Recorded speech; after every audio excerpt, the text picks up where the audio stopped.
أعوذ بالله من الشيطان الرجيم. بسم الله الرحمن الرحيم. يا أيها الناس اتقوا ربكم الذي خلقكم من نفس واحدة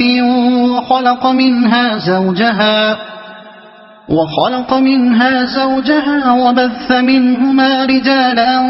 كثيرا ونساء واتقوا الله الذي تساءلون به والأرحام إن الله كان عليكم رقيبا. وآتوا اليتامى أموالهم ولا تتبدلوا الخبيث بالطيب ولا تأكلوا أموالهم إلى أموالكم إنه كان حوبا كبيرا. وإن خفتم ألا تقسطوا في اليتامى فانكحوا ما طاب لكم من النساء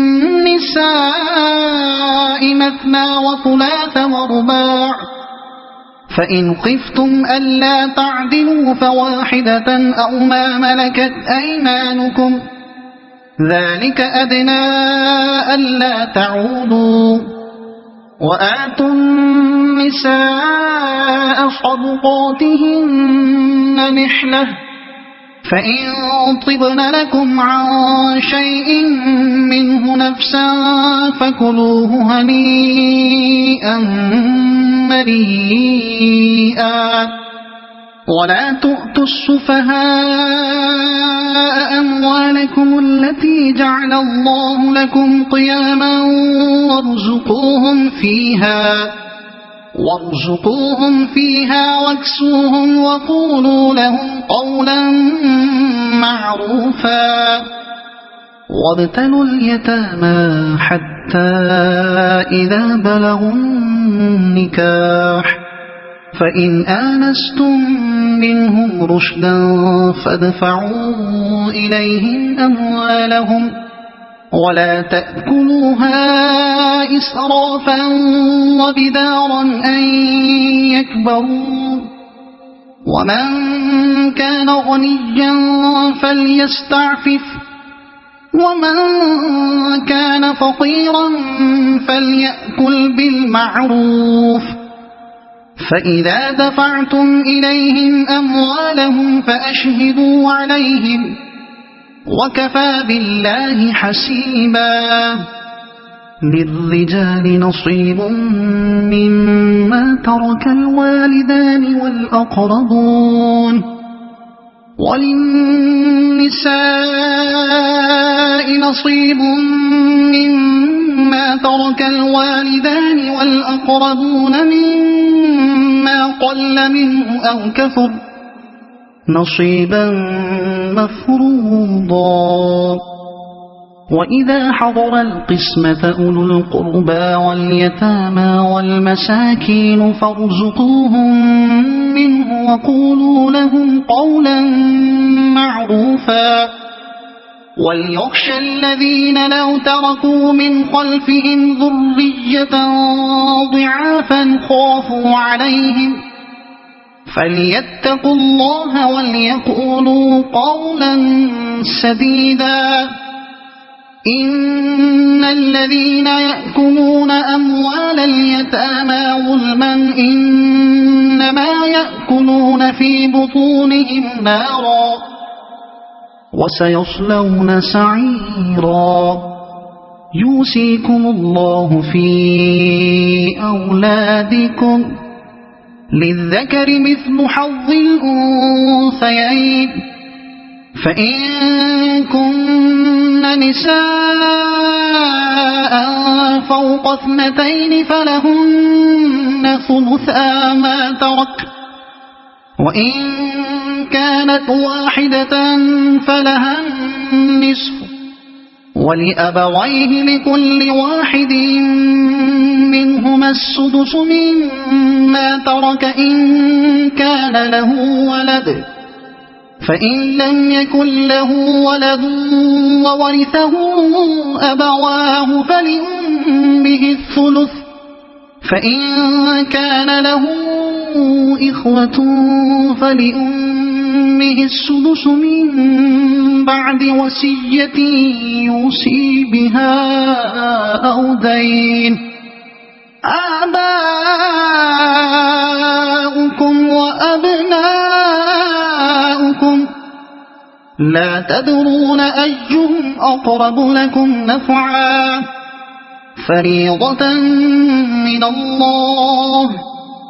إن الله كان عليما حكيما. ولكم نصف ما ترك أزواجكم إن لم يكن لهن ولد، فإن كان لهن ولد فلكم الربع مما تركن من بعد وصية يوصين بها أو دين، ولهن الربع مما تركتم إن لم يكن لكم ولد،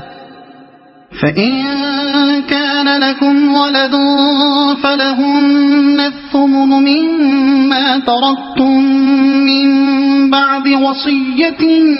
توصون بها أو دين. وإن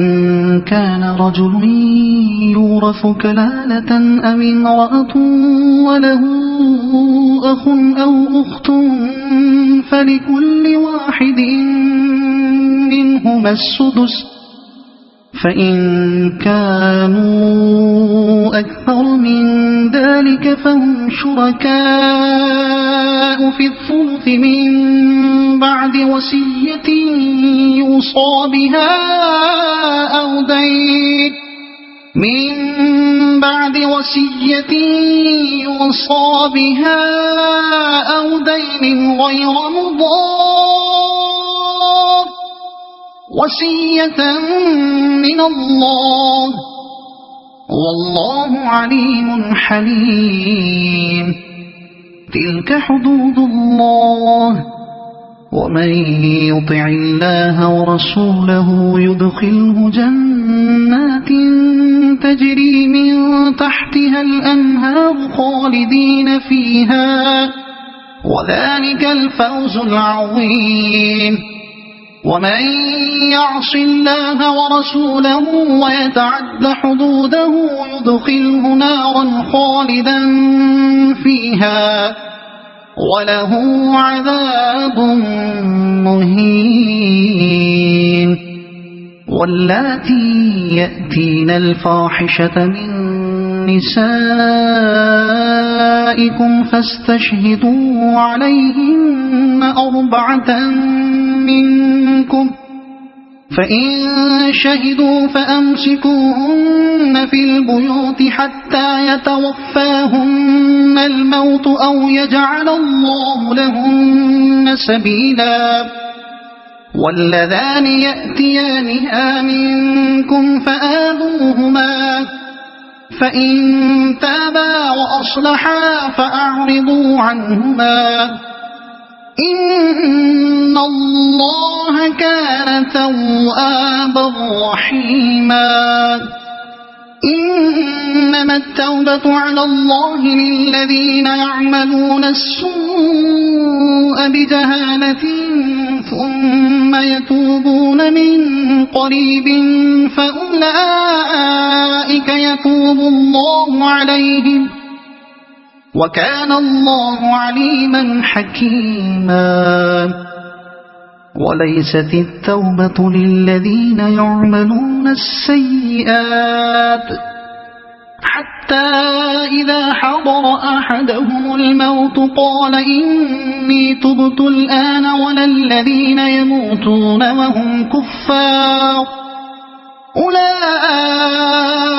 أعتدنا لهم عذابا أليما.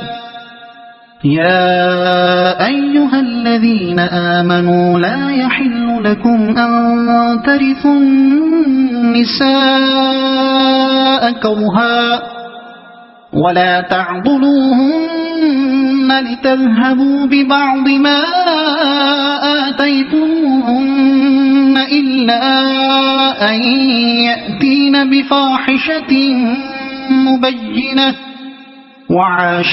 وعاشروهن بالمعروف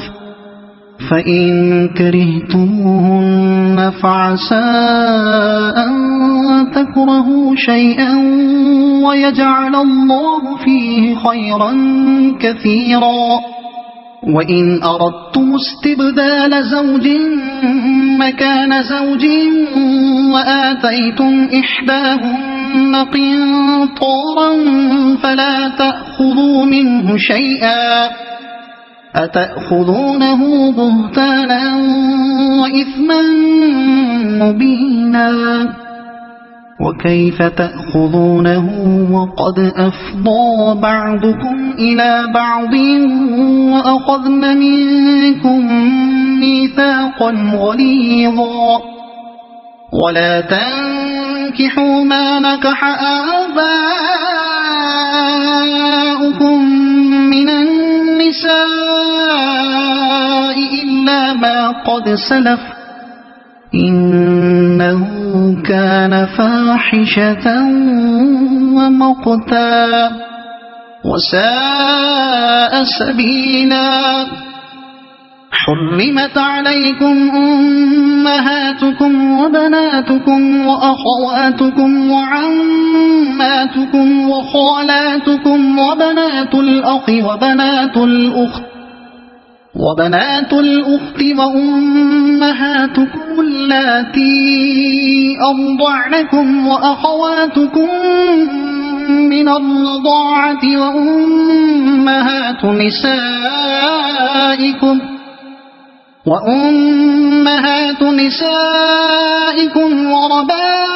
وربائبكم اللاتي في حجوركم من نسائكم اللاتي دخلتم بهن فإن لم تكونوا دخلتم بهن فلا جناح عليكم وحلائل أبنائكم الذين من أصلابكم وأن تجمعوا بين الأختين إلا ما قد سلف إن الله كان غفورا رحيما والمحصنات من النساء إلا ما ملكت أيمانكم كتاب الله عليكم وأحل لكم ما وراء ذلكم أن تبتغوا بأموالكم محصنين غير مسافحين فما استمتعتم به منهن فآتوهن أجورهن فريضة ولا جناح عليكم فيما تراضيتم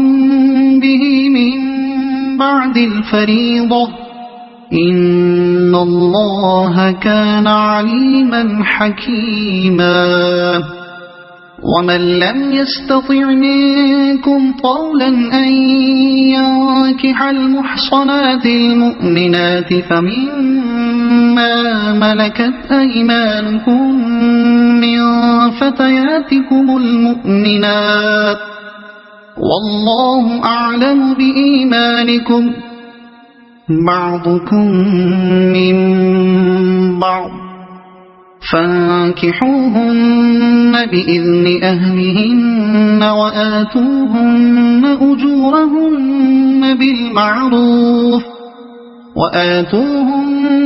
أجورهن بالمعروف محصنات غير مسافحات ولا متخذات أخدان فإذا أحصن فإن أتين بفاحشة فعليهن نصف ما على المحصنات من العذاب ذلك لمن خشي العنة منكم وأن تصبروا خير لكم والله غفور رحيم يريد الله ليبين لكم ويهديكم سنن الذين من قبلكم ويتوب عليكم والله عليم حكيم والله يريد أن يتوب عليكم ويريد الذين يتبعون الشهوات أن تميلوا ميلا عظيما يريد الله أن يخفف عنكم وخلق الإنسان ضعيفا يا أيها الذين آمنوا لا تأكلوا أموالكم بينكم بالباطل إلا أن تكون تجارة عن تراض منكم ولا تقتلوا أنفسكم إن الله كان بكم رحيما ومن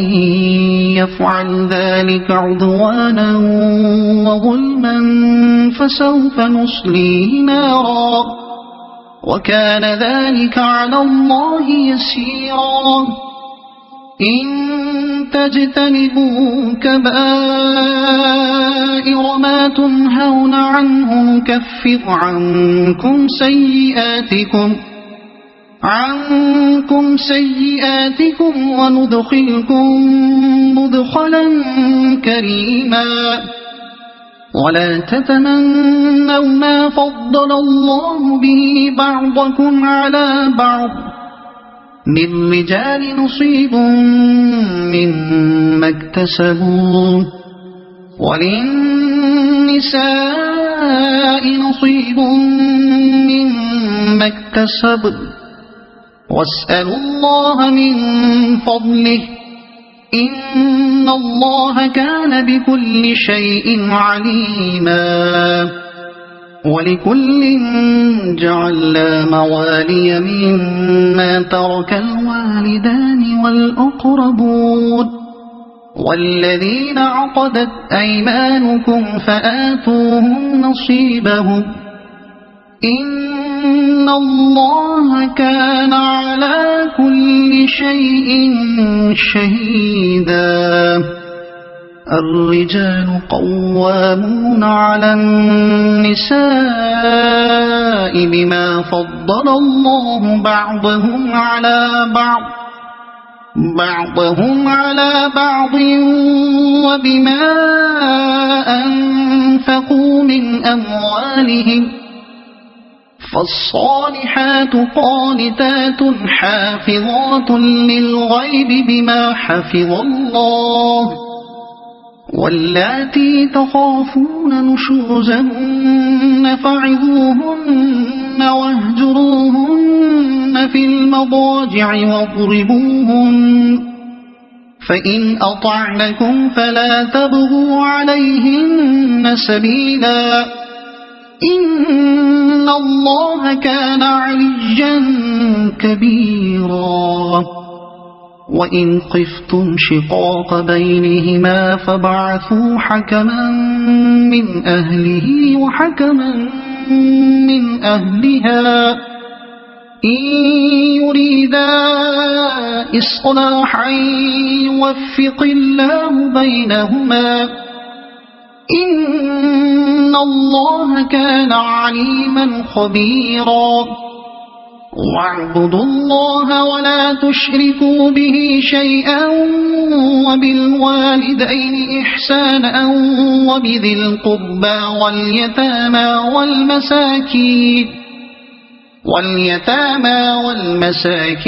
والجار ذي القربى والجار الجنب والصاحب بالجنب وابن السبيل وما ملكت أيمانكم إن الله لا يحب من كان مختالا فخورا الذين يبخلون ويأمرون الناس بالبخل ويكتمون ما آتاهم الله من فضله وأعتدنا للكافرين عذابا مهينا والذين ينفقون أموالهم رئاء الناس ولا يؤمنون بالله ولا باليوم الآخر ومن يكن الشيطان له قرينا فساء قرينا وماذا عليهم لو آمنوا بالله واليوم الآخر وأنفقوا مما رزقهم الله وكان الله بهم عليما إن الله لا يظلم مثقال ذرة وإن تك حسنة يضاعفها ويؤت من لدنه أجرا عظيما فكيف إذا جئنا من كل أمة بشهيد وجئنا بك على هؤلاء شهيدا يومئذ يود الذين كفروا وعصوا الرسول لو تسوى بهم الأرض ولا يكتمون الله حديثا يا أيها الذين آمنوا لا تقربوا الصلاة وأنتم سكارى حتى تعلموا ما تقولون ولا جنبا إلا عابري سبيل حتى تغتسلوا وإن كنتم مرضى أو على سفر أو جاء أحد منكم من الغائط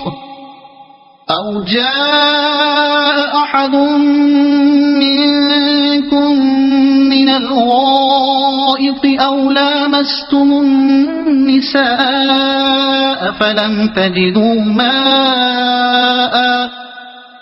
فلم تجدوا ماء فتيمموا صعيدا طيبا فامسحوا بوجوهكم وأيديكم إن الله كان عفوا غفورا ألم تر إلى الذين أوتوا نصيبا من الكتاب يشترون الضلالة ويريدون أن تضلوا السبيل والله أعلم بأعدائكم وكفى بالله وليا وكفى بالله نصيرا من الذين هادوا يحرفون الكلم عن مواضعه ويقولون سمعنا وعصينا واسمع غير مسمع وراعنا ليا بألسنتهم وطعنا في الدين ولو أنهم قالوا سمعنا وأطعنا واسمع وانظرنا لكان خيرا لهم وأقوم ولكن لعنهم الله بكفرهم فلا يؤمنون إلا قليلا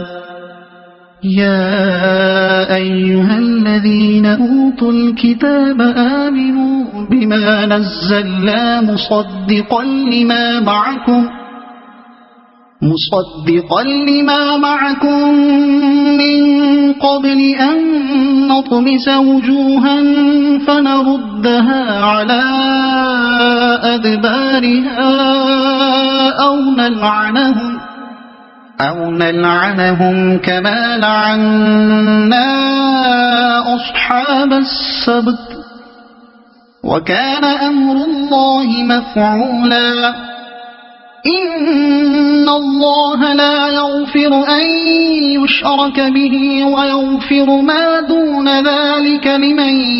يشاء ومن يشرك بالله فقد افترى إثما عظيما ألم تر إلى الذين يزكون أنفسهم بل الله يزكي من يشاء ولا يظلمون فتيلا انظر كيف يفترون على الله الكذب وكفى به إثما مبينا ألم تر إلى الذين أوتوا نصيبا من الكتاب يؤمنون بالجبت والطاغوت ويقولون للذين كفروا هؤلاء أهدى من الذين آمنوا سبيلا أولئك الذين لعنهم الله ومن يلعن الله فلن تجد له نصيرا أم لهم نصيب من الملك فإذا لا يؤتون الناس نقيرا أم يحسدون الناس على ما آتاهم الله من فضله فقد آتينا آل إبراهيم الكتاب والحكمة وآتيناهم ملكا عظيما فمنهم من آمن به ومنهم من صد عنه وكفى بجهنم سعيرا إن الذين كفروا بآياتنا سوف نصليهم نارا كلما نضجت جلودهم بدلناهم جلودا غيرها ليذوقوا العذاب إن الله كان عزيزا حكيما والذين آمنوا وعملوا الصالحات سندخلهم جنات تجري من تحتها الأنهار خالدين فيها أبدا لهم فيها أزواج مطهرة وندخلهم ظلا ظليلا إن الله يأمركم أن تؤدوا الأمانات إلى أهلها وإذا حكمتم بين الناس أن تحكموا بالعدل إن الله نعما يعظكم به إن الله كان سميعا بصيرا يا أيها الذين آمنوا أطيعوا الله وأطيعوا الرسول وأولي الأمر منكم فإن تنازعتم في شيء فردوه إلى الله والرسول إن كنتم تؤمنون بالله واليوم الآخر ذلك خير وأحسن تأويلا ألم تر إلى الذين يزعمون أنهم آمنوا بما أنزل إليك وما أنزل من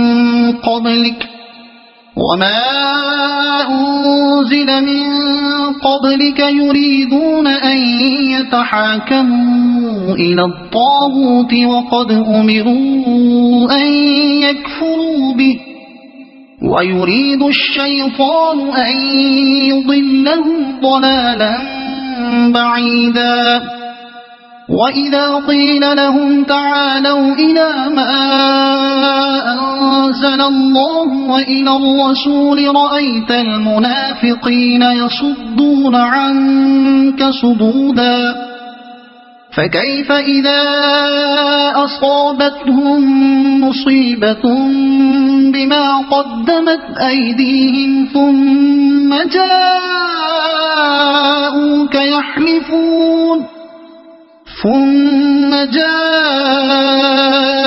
يحلفون بالله إن أردنا إلا إحسانا وتوفيقا أولئك الذين يعلم الله ما في قلوبهم فأعرض عنهم وعظهم وقل لهم في أنفسهم قولا بليغا وما أرسلنا من رسول إلا ليطاع بإذن الله ولو أنهم إذ ظلموا أنفسهم جاءوك فاستغفروا الله واستغفر لهم الرسول لوجدوا الله توابا رحيما فلا وربك لا يؤمنون حتى يحكموك فيما شجر بينهم ثم لا يجدوا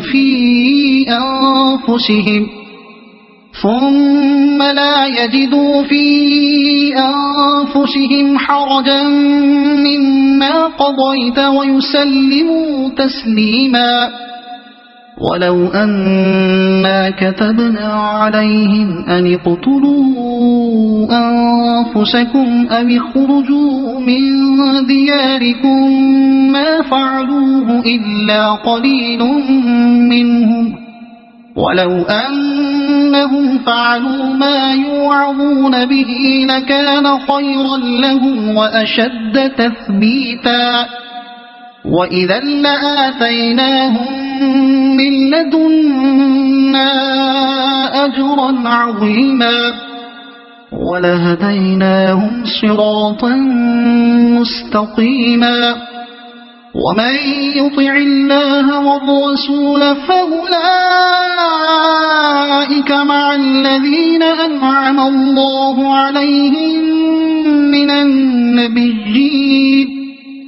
أنعم الله عليهم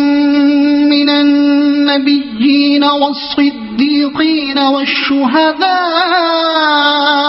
والصالحين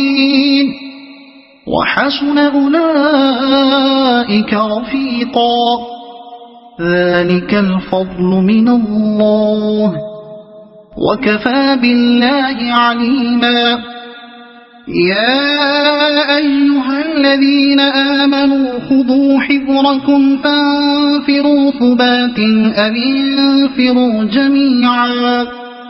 وإن منكم لمن ليبطئن فإن أصابتكم مصيبة قال قد أنعم الله علي إذ لم أكن معهم شهيدا ولئن أصابكم فضل من الله ليقولن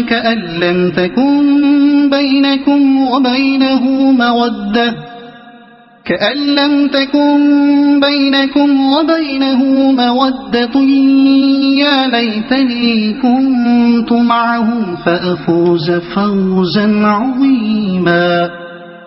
فليقاتل في سبيل الله الذين يشرون الحياة الدنيا بالآخرة ومن يقاتل في سبيل الله فيقتل أو يغلب فسوف نؤتيه أجرا عظيما وما لكم لا تقاتلون في سبيل الله والمستضعفين من الرجال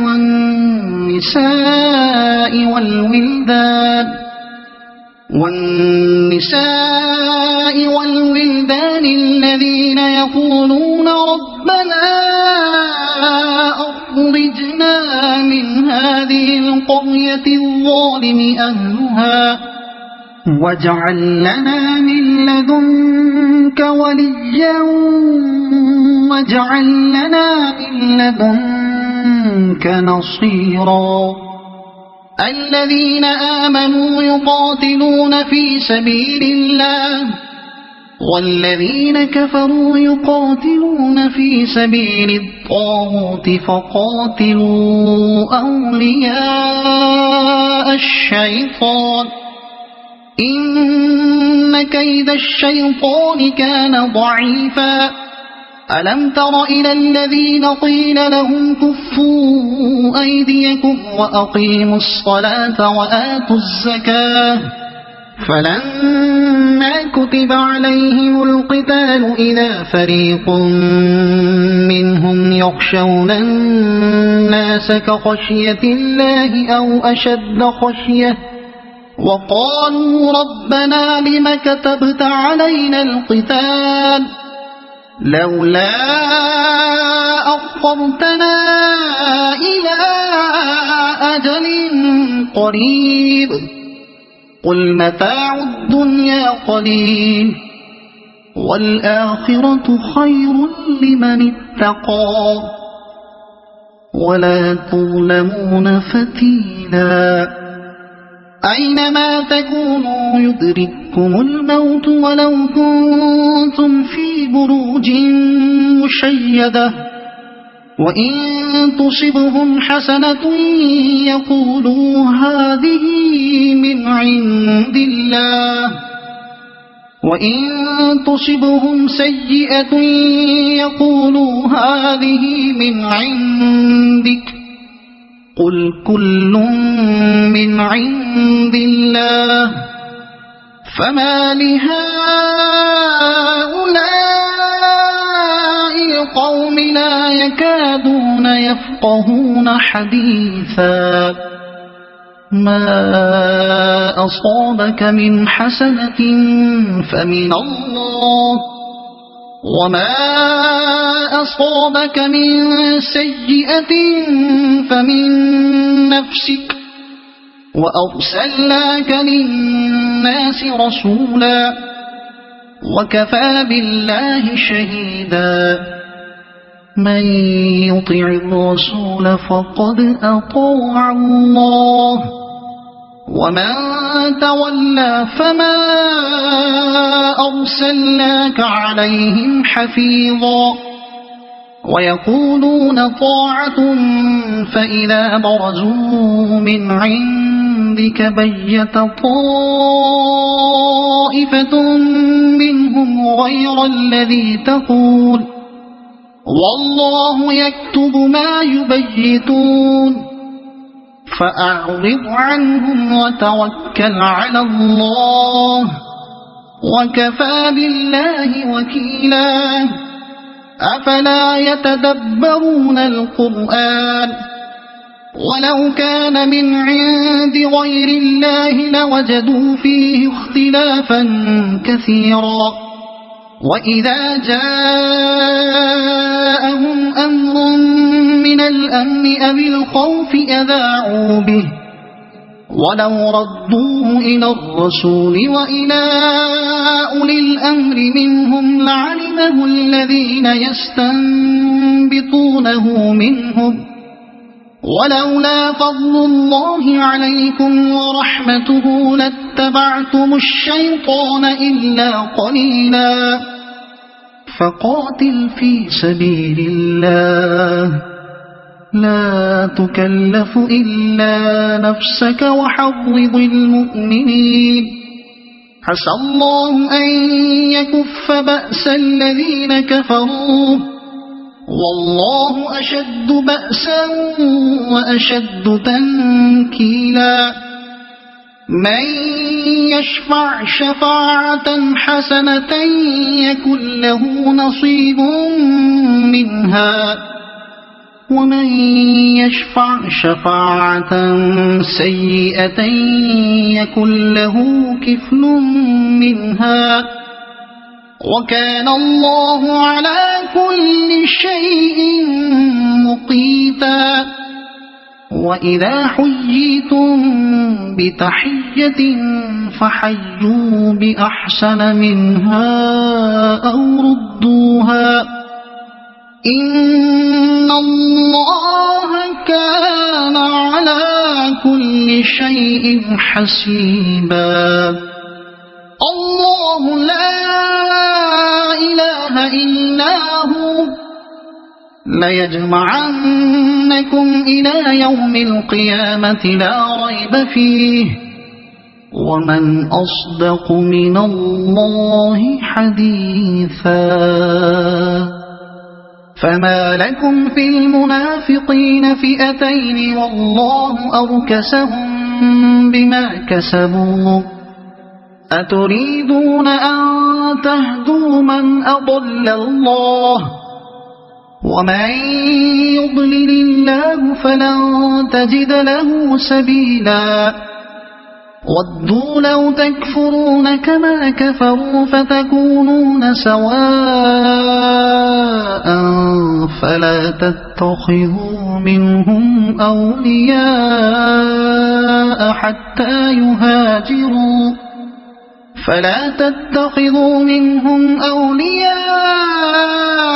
حتى يهاجروا في سبيل الله فإن تولوا فخذوهم وقتلوهم حيث وجدتموهم ولا تتخذوا منهم وليا ولا نصيرا إلا الذين يصلون إلى قوم بينكم وبينهم ميثاق أو جاءوكم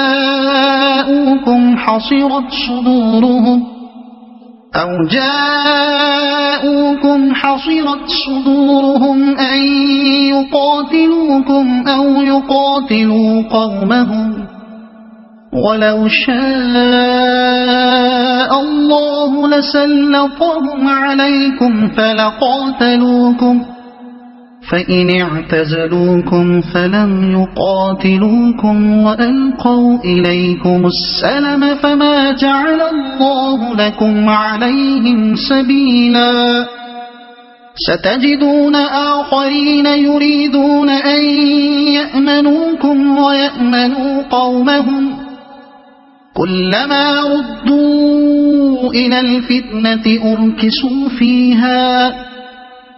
فإن لم يعتزلوكم ويلقوا إليكم السلم ويكفوا أيديهم فخذوهم واقتلوهم حيث ثقفتموهم وأولئكم جعلنا لكم عليهم سلطانا مبينا وما كان لمؤمن أن يقتل مؤمنا إلا خطأ ومن قتل مؤمنا خطأ فتحرير رقبة مؤمنة ودية مسلمة إلى أهله إلا أن يصدقوا فإن كان من قوم عدو لكم وهو مؤمن فتحرير رقبة مؤمنة وإن كان من قوم بينكم وبينهم ميثاق فدية مسلمة إلى أهله وتحرير رقبة مؤمنة فمن لم يجد فصيام شهرين متتابعين توبة من الله وكان الله عليما حكيما ومن يقتل مؤمنا متعمدا فجزاؤه جهنم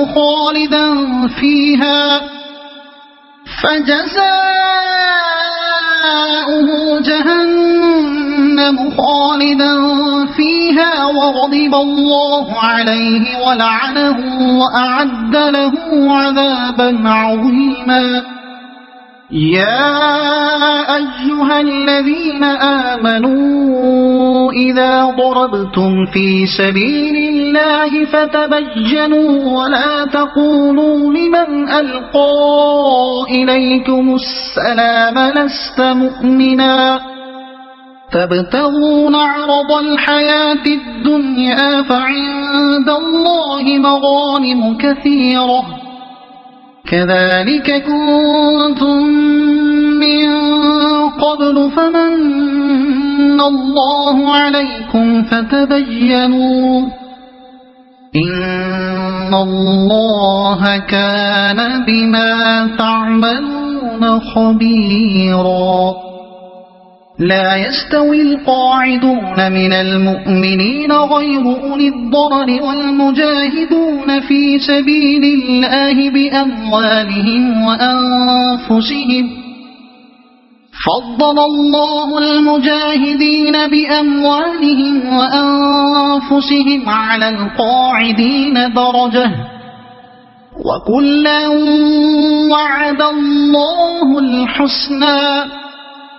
وفضل الله المجاهدين على القاعدين أجرا عظيما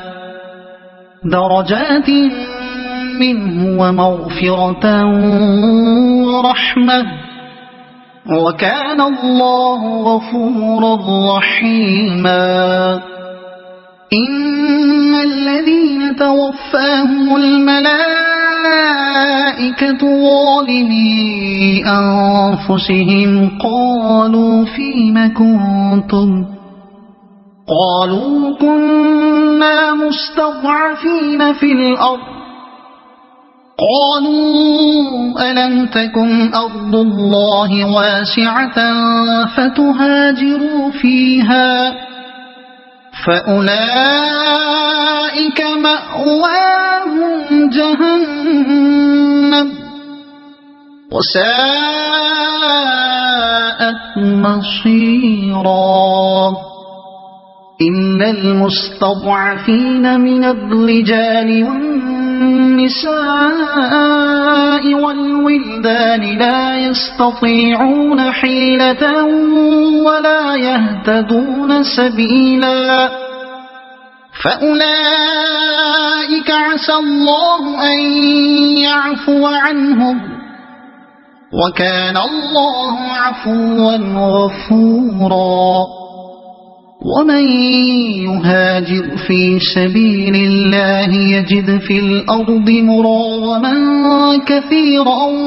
وسعة ومن يخرج من بيته مهاجرا إلى الله ورسوله ثم يدركه الموت فقد وقع أجره على الله وكان الله غفورا رحيما وإذا ضربتم في الأرض فليس عليكم جناح أن تقصروا من الصلاة إن خفتم أن يفتنكم الذين كفروا إن الكافرين كانوا لكم عدوا مبينا وإذا كنت فيهم فأقمت لهم الصلاة فلتقم طائفة منهم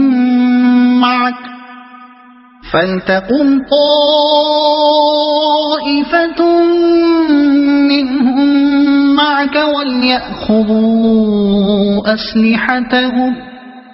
فإذا سجدوا فليكونوا من ورائكم ولتأت طائفة أخرى لم يصلوا فليصلوا معك وليأخذوا حذرهم وأسلحتهم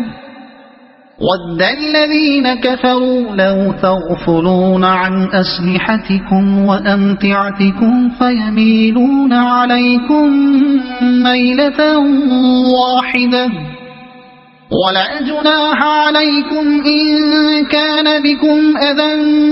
من مطر أو كنتم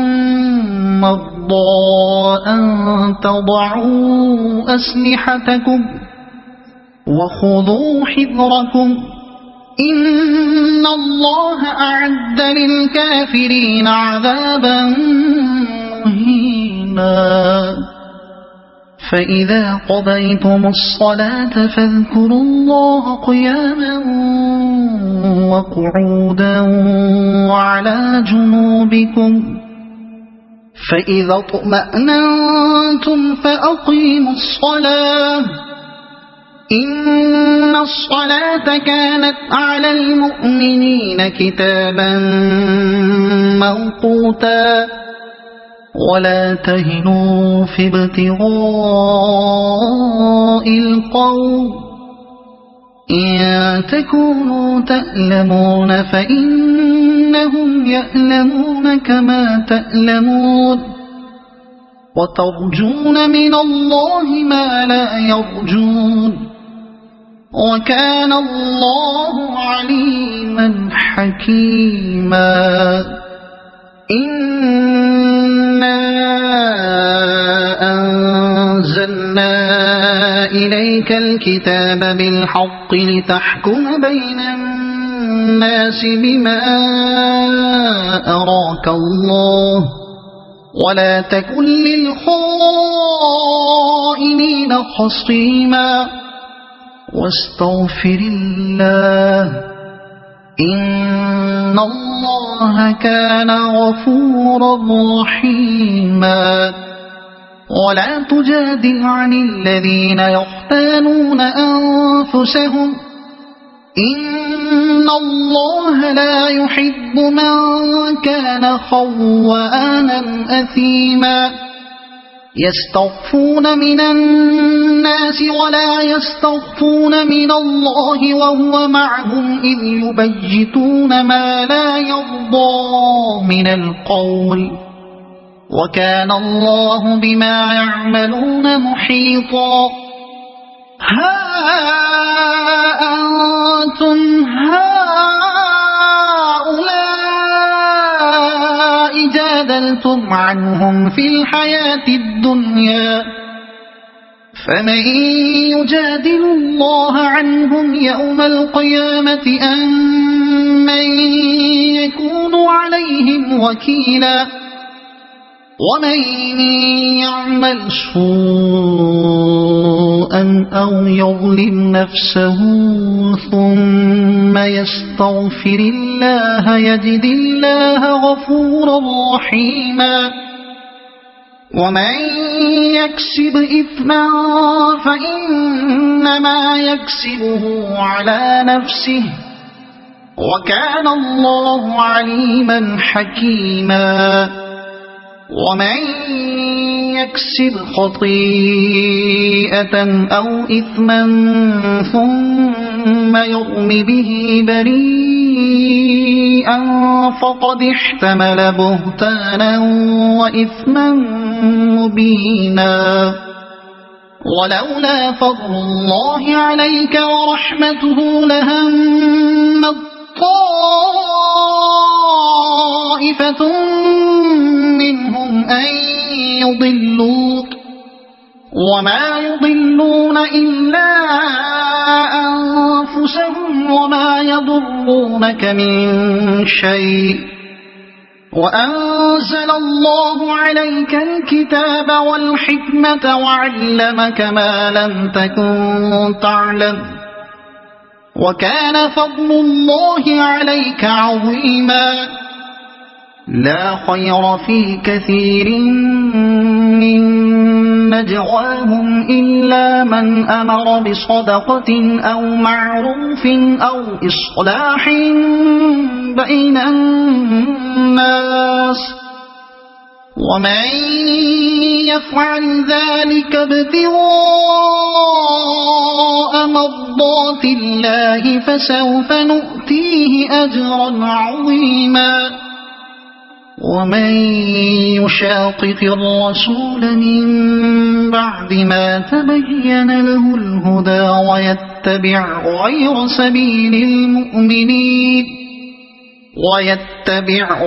سبيل المؤمنين نوله ما تولى ونصله جهنم وساءت مصيرا. إن الله لا يغفر أن يشرك به ويغفر ما دون ذلك لمن يشاء ومن يشرك بالله فقد ضل ضلالا بعيدا إن يدعون من دونه إلا إناثا وإن يدعون إلا شيطانا مريدا لعنه الله وقال لأتخذن من عبادك نصيبا مفروضا ولأضلنهم ولأمنينهم ولآمرنهم فليبتكن آذان الأنعام ولآمرنهم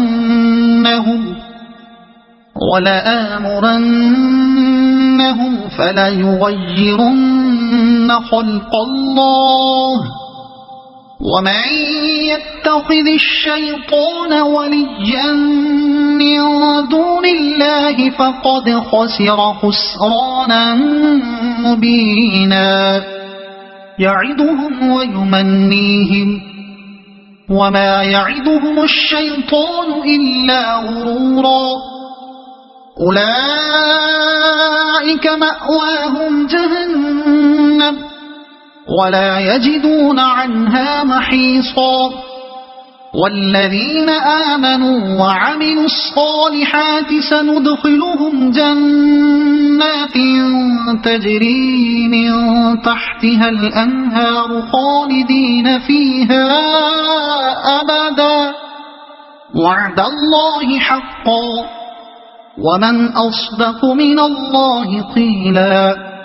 ليس بأمانيكم ولا أماني أهل الكتاب من يعمل سوءا يجز به ولا يجد له من دون الله وليا ولا نصيرا ومن يعمل من الصالحات من ذكر أو أنثى وهو مؤمن فأولئك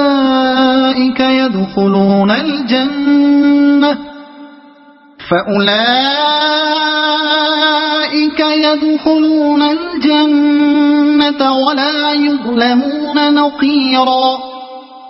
ومن أحسن دينا ممن أسلم وجهه لله وهو محسن واتبع ملة إبراهيم حنيفا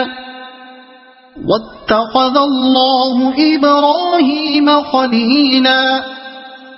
ولله ما في السماوات وما في الأرض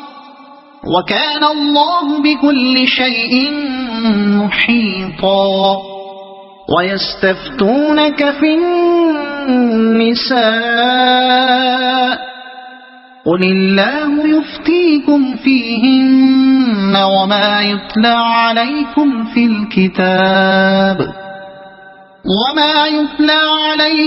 الكتاب في يتامى النساء اللاتي لا تؤتونهن ما كتب لهن وترغبون أن تنكحوهن والمستضعفين من الولدان وأن تقوموا لليتامى بالقسط وما تفعلوا من خير فإن الله كان به عليما وإن امرأة خافت من بعلها نشوزا أو إعراضا فلا جناح عليهما أن يصلحا بينهما صلحا والصلح خير وأحضرت الأنفس الشح وإن تحسنوا وتتقوا فإن الله كان بما تعملون خبيرا ولا تستطيعوا أن تعدلوا بين النساء ولو حرصتم فلا تميلوا كل الميل فتذروها كالمعلقة وإن تصلحوا وتتقوا فإن الله كان غفورا رحيما وإن يتفرقا يغن الله كلا من سعته وكان الله واسعا حكيما ولله ما في السماوات وما في الأرض ولقد وصينا الذين أوتوا الكتاب من قبلكم وإياكم أن اتقوا الله وإن تكفروا فإن لله ما في السماوات وما في الأرض وكان الله غنيا حميدا ولله ما في السماوات وما في الأرض وكفى بالله وكيلا إن يشأ يذهبكم أيها الناس ويأتي بآخرين وكان الله على ذلك قديرا من كان يريد ثواب الدنيا فعند الله ثواب الدنيا والآخرة وكان الله سميعا بصيرا يا أيها الذين آمنوا كونوا قوامين بالقسط شهداء لله ولو على أنفسكم أو الوالدين والأقربين إن يكن غنيا أو فقيرا فالله أولى بهما فلا تتبعوا الهوى أن تعدلوا وإن تلووا أو تعرضوا فإن الله كان بما تعملون خبيرا يا أيها الذين آمنوا بالله ورسوله والكتاب الذي نزل على رسوله والكتاب الذي أنزل من قبل ومن يكفر بالله وملائكته وكتبه ورسله واليوم الآخر فقد ضل ضلالا بعيدا إن الذين آمنوا ثم كفروا ثم آمنوا ثم كفروا ثم ازدادوا كفرا لم يكن الله ليغفر لهم ولا ليهديهم سبيلا بشر المنافقين بأن لهم عذابا أليما الذين يتخذون الكافرين أولياء من دون المؤمنين أيبتغون عندهم العزة فإن العزة لله جميعا وقد نزل عليكم في الكتاب أن إذا سمعتم آيات الله يكفر بها ويستهزأ بها فلا تقعدوا معهم حتى يخوضوا في حديث غيره إنكم إذا مثلهم إن الله جامع المنافقين والكافرين في جهنم جميعا الذين يتربصون بكم فإن كان لكم فتح من الله قالوا ألم نكن معكم وإن كان للكافرين نصيب قالوا ألم نستحوذ عليكم ونمنعكم من المؤمنين فالله يحكم بينكم يوم القيامة ولن يجعل الله للكافرين على المؤمنين سبيلا إن المنافقين يخادعون الله وهو خادعهم وإذا قاموا إلى الصلاة قاموا كسالى يراءون الناس ولا يذكرون الله إلا قليلا مذبذبين بين ذلك لا إله هؤلاء ولا إله هؤلاء ومن يضلل الله فلن تجد له سبيلا يا أيها الذين آمنوا لا تتخذوا الكافرين أولياء من دون المؤمنين أتريدون أن تجعلوا لله عليكم سلطانا مبينا إن المنافقين في الدرك الأسفل من النار ولن تجد لهم نصيرا إلا الذين تابوا وأصلحوا واعتصموا بالله وأخلصوا دينهم لله فأولئك مع المؤمنين وسوف يؤتي الله المؤمنين أجرا عظيما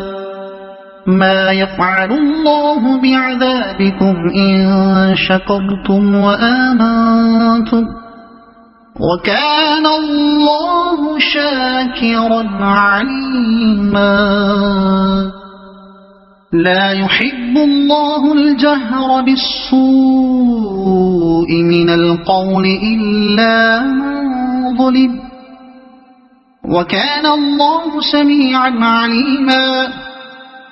إن تبدوا خيرا أو تخفوه أو تعفوا عن سوء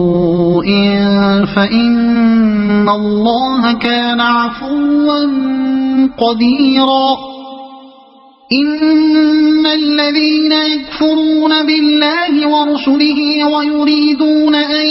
يفرقوا بين الله ورسله ويقولون نؤمن ببعض ونكفر ببعض ويريدون أن يتخذوا بين ذلك سبيلا أولئك هم الكافرون حقا وأعتدنا للكافرين عذابا مهينا والذين آمنوا بالله ورسله ولم يفرقوا بين أحد منهم أولئك سوف يؤتيهم أجورهم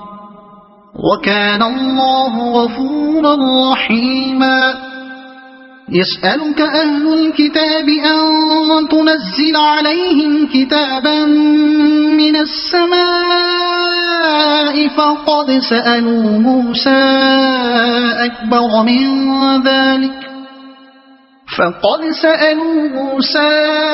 أكبر من ذلك فقالوا أرنا الله جهرة فأخذتهم الصاعقة بظلمهم ثم اتخذوا العجل من بعد ما جاءتهم البينات فعفونا عن ذلك وآتينا موسى سلطانا مبينا ورفعنا فوقهم الطور بميثاقهم وقلنا لهم ادخلوا الباب سجدا وقلنا لهم لا تعدوا في السبت وأخذنا منهم ميثاقا غليظا فبما نقضهم ميثاقهم وكفرهم بآيات الله وقتلهم الأنبياء بغير حق وقولهم قلوبنا غلف بل طبع الله عليها بكفرهم فلا يؤمنون إلا قليلا وبكفرهم وقولهم على مريم بهتانا عظيما وقولهم إنا قتلنا المسيح عيسى ابن مريم رسول الله وما قتلوه وما صلبوه ولكن شبه لهم وإن الذين اختلفوا فيه لفي شك منه ما لهم به من علم إلا اتباع الظن وما قتلوه يقينا بل رفعه الله إليه وكان الله عزيزا حكيما وإن من أهل الكتاب إلا ليؤمنن به قبل موته ويوم القيامة يكون عليهم شهيدا فبظلم من الذين هادوا حرمنا عليهم طيبات أحلت لهم وبصدهم عن سبيل الله كثيرا وأخذهم الربا وقد نهوا عنه وأكلهم أموال الناس بالباطل وأعتدنا للكافرين منهم عذابا أليما لكن الراسخون في العلم منهم والمؤمنون يؤمنون بما أنزل إليك وما أنزل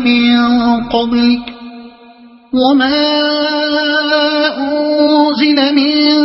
قبلك والمقيمين الصلاة والمؤتون الزكاة والمؤمنون بالله واليوم الآخر أولئك سنؤتيهم أجرا عظيما إنا أوحينا إليك كما أوحينا إلى نوح والنبيين من بعده وأوحينا إلى إبراهيم وإسماعيل وإسحاق ويعقوب والأسباط وعيسى وأيوب ويونس وهارون وسليمان وآتينا داود زبورا ورسلا قد قصصناهم عليك من قبل ورسلا لم نقصصهم عليك وكلم الله موسى تكليما رسلا مبشرين ومنذرين لئلا يكون للناس على الله حجة بعد الرسل وكان الله عزيزا حكيما لكن الله يشهد بما أنزل إليك أنزله بعلمه والملائكة يشهدون وكفى بالله شهيدا إن الذين كفروا وصدوا عن سبيل الله قد ضلوا ضلالا بعيدا إن الذين كفروا وظلموا لم يكن الله ليغفر لهم ولا ليهديهم طريقا إلا طريق جهنم جهنم خالدين فيها أبدا وكان ذلك على الله يسيرا يا أيها الناس قد جاءكم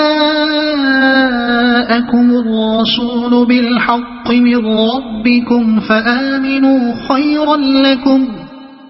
وإن تكفروا فإن لله ما في السماوات والأرض وكان الله عليما حكيما يا أهل الكتاب لا تغلوا في دينكم ولا تقولوا على الله إلا الحق إنما المسيح عيسى ابن مريم رسول الله وكلمته ألقاها إلى مريم وروح منه فآمنوا بالله ورسله ولا تقولوا ثلاثة انتهوا خيرا لكم إنما الله إله واحد سبحانه أن يكون له ولد له ما في السماوات وما في الأرض وكفى بالله وكيلا لن يستنكف المسيح أن يكون عبدا لله ولا الملائكة المقربون ومن يستنكف عن عبادته ويستكبر فسيحشرهم إليه جميعا فأما الذين آمنوا وعملوا الصالحات فيوفيهم أجورهم ويزيدهم من فضله وأما الذين استنكفوا واستكبروا فيعذبهم عذابا أليما ولا يجدون لهم من دون الله وليا ولا نصيرا يا أيها الناس قد جاءكم برهان من ربكم وأنزلنا إليكم نورا مبينا فأما الذين آمنوا بالله واعتصموا به فسيدخلهم في رحمة منه وفضل ويهديهم إليه صراطا مستقيما يستفتونك قل الله يفتيكم في الكلالة إن امرؤ هلك ليس له ولد وله أخت فلها نصف ما ترك وهو يرثها إن لم يكن لها ولد فإن كانت اثنتين فلهما الثلثان مما ترك وإن كانوا إخوة رجالا ونساء فللذكر مثل حظ الأنثيين يبين الله لكم أن تضلوا والله بكل شيء عليم صدق الله العظيم